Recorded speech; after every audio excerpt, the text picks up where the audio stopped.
how could the ship be lost? How could 7,000 tonnes of cruiser and 645 men just vanish and leave a Carly float?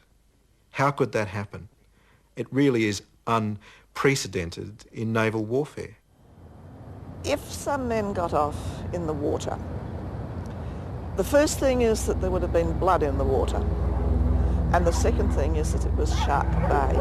And you could see them swimming in the waves. And as soon as we went down, we could see them about half a meter higher than our boat was. A friend of mine climbed out of the boat and went into the water. And I thought, gosh, what's going on with him? I pulled him in. What are you doing? Oh, I was going to the bakery over there, getting some rye bread. I said, come in. He was completely gone. He shouldn't have done it. He was lucky that he didn't do it when no sharks were around. He said, sharks? He said, there were hundreds of them, just hundreds of them. So I've never seen like it in my years at sea. That's why I think there are no survivors. It was simply not possible for survivors to exist.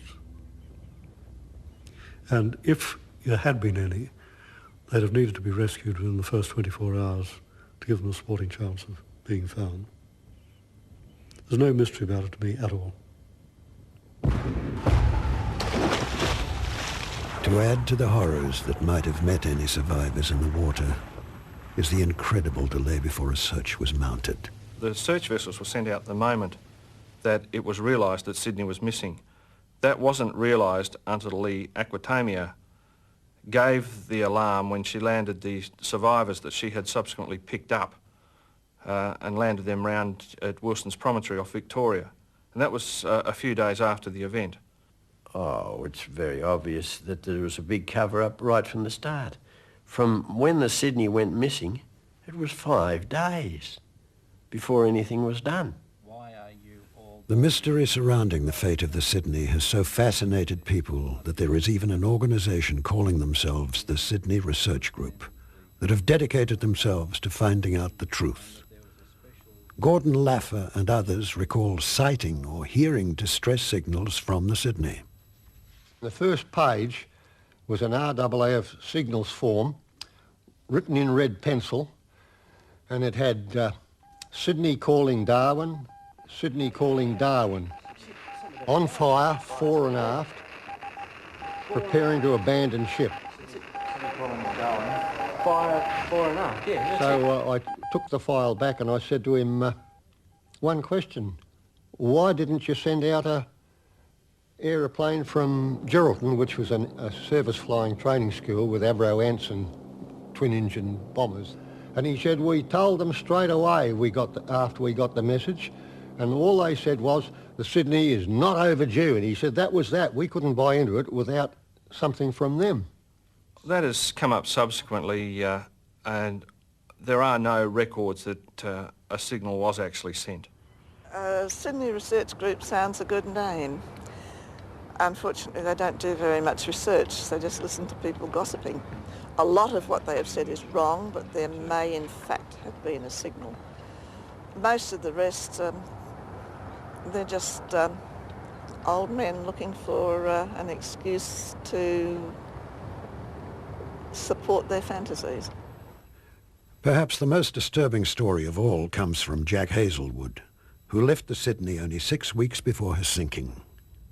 Jack recounts a meeting in 1943 with the captain and 2 officers of a lighthouse tender called the Cape Otway.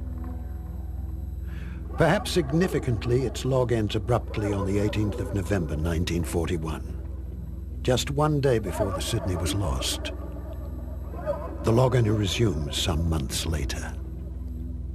Now, I met the captain and these 2 officers in the Freemason Arms Hotel in Albany. And they said, would you have a drink? And I said I'd be delighted. So we spoke about ships and so on. And the captain asked me... What ship? You were on the Sydney?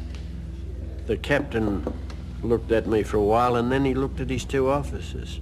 Shall I tell him? He said to these two officers, "Will I tell him?" The Cape Otway was sent to search for survivors. We came across all these bodies. Australian sailors. We contacted the Navy and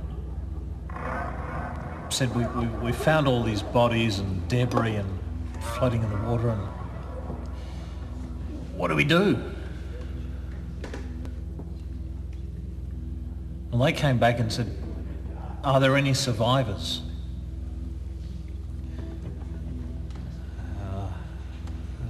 There were no survivors. They were all dead and just floating. Then the Navy radioed back to this captain, "Leave the area instantly. Carry on with your normal duties. Do not touch anything. Just go."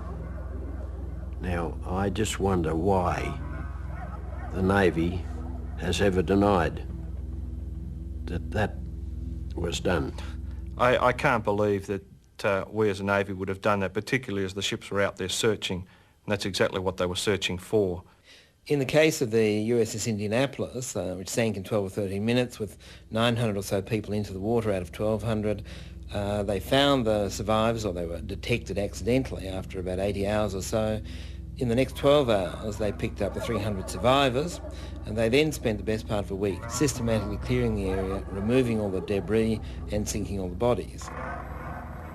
Could it be that the Australian Navy sank bodies from the Sydney for the sake of public morale?